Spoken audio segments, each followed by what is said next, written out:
to SROA Soundboard, a podcast for radiation oncology administrators. I'm Tammy McCausland. Tina Berry is joining us today for our In Conversation with Administrators series. Tina is the Assistant Director of Oncology Institute and Breast Cancer at Southern Illinois Healthcare. Welcome, Tina. Thank you. I'm happy to be joining you today. Can you tell me briefly about your journey to your current position? Sure. I aspired originally to be an ultrasound tech, and then when I went into the radiologic science program, I did shadowing for all the subspecialty groups that they offered in the program. And when I did my observations of radiation oncology, I really enjoyed just the atmosphere and the interaction with patients.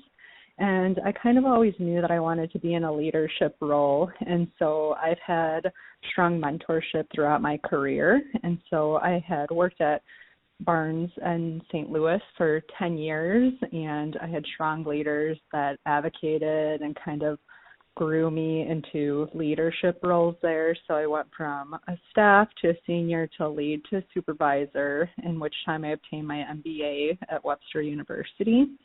And then I had taken on a role at St. Francis in Cape Girardeau as a manager for radiation oncology for the hospital, and then also an off-site center. And then I was asked to take on medical oncology. And so my passion really lies within oncology in general. And then recently I was offered a position here at SIH in Carterville, Illinois, and so now I'm an assistant director for the Cancer Institution and also the Breast Imaging Center. Congratulations on your new role. I hope it's great for you. You mentioned the importance of you've had a lot of leaders and strong mentorship along the way. So given that's the case, who inspires you and why? So I think that the people that have really inspired me are a lot of female leadership, just being aware of differences in gender roles and also being comfortable in being a female in leadership. But also my grandmother was in leadership as well, which is kind of a little different for her generation. And also I have an older sister, and she's in leadership in clinical trial role at University of Chicago. So I've had strong leadership in my family as well to aspire myself into the leadership aspect as well. What is it that you like about being in a leadership position? For me, it's really about advocating for the patients and also being comfortable in critical conversations and advocating for the employees that I'm blessed in being a servant leader for. And so every day I come to work with a joyful heart and making sure that I focus on what are the needs that surround the people. I take that to heart, and I don't take it lightly. I know it's a privilege to be in leadership on a daily basis. So I definitely want to be listening to what's going on. I'm very wanting to be very approachable in the leadership aspect and being front and center in front of patients and the clinic as well. And what do you find most challenging about leadership, especially in oncology? Well, I think healthcare is just changing as a whole.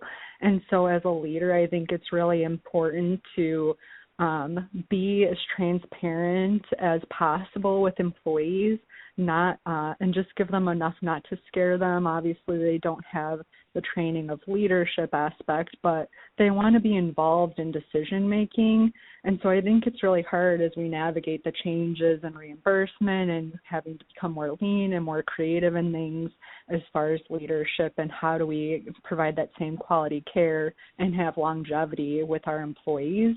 I think that that's really been a challenging task, especially this last year. What do you hope to accomplish in your current role, and then ultimately as you continue to grow your career?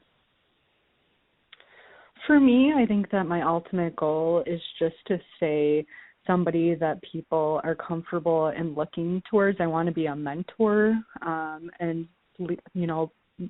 make my that people look up to. And I think that's really important as a leader, that you are mindful in how you represent yourself, because you're representing them and the institution that you work for every day.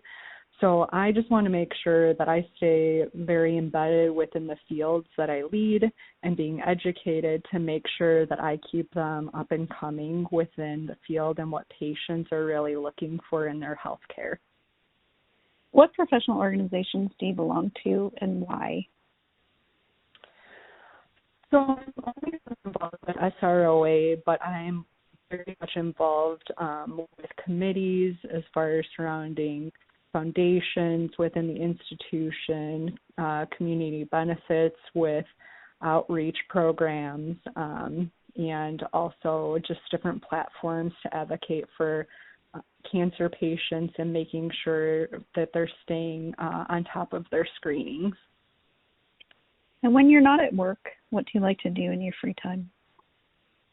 I'm very much an outdoor enthusiast. I like riding my bike. I like to do kayaking, going for hikes, being very involved with my kids as far as their soccer games and practices. And I also do children education at Sunday school. What are you currently reading? Reading Think Like a Monk by Jay Shetty. And is it a favorite book that you would recommend? Yeah, I think that it's really important to have health mentally as a leader, and thinking outside just healthcare. It's easy to get wrapped up with the role when you're passionate about it, and just finding personal times for self-growth. But as far as authors, I really like John C. Maxwell as an author overall. And what's on your playlist? I think working in radiation oncology and having that background and always letting patients have their song selection, it's really made me an eclectic music listener, and it really just depends on my mood. Okay. What gets you pumped up, though? Probably R&B and listening to just upbeat music. What's the best advice you've ever received? I think the best advice that I'd ever received is don't take criticism from people you would never go to for advice. And based on everything you've learned over your life and your career, what advice would you offer others? The best advice that I'd be able to give people is to give yourself and others grace. You just never know what people are dealing with, especially as a leader. I think you're always looked at critically in your role, and knowing that you yourself are always learning as well. It's wonderful. Thank you for participating in our In Conversation with Administrators series. I really appreciate your time today. Thank you so much. Have a wonderful day. Thank you for listening to SROA Soundboard. We hope you will join us again. For more information, visit www.sroa.org.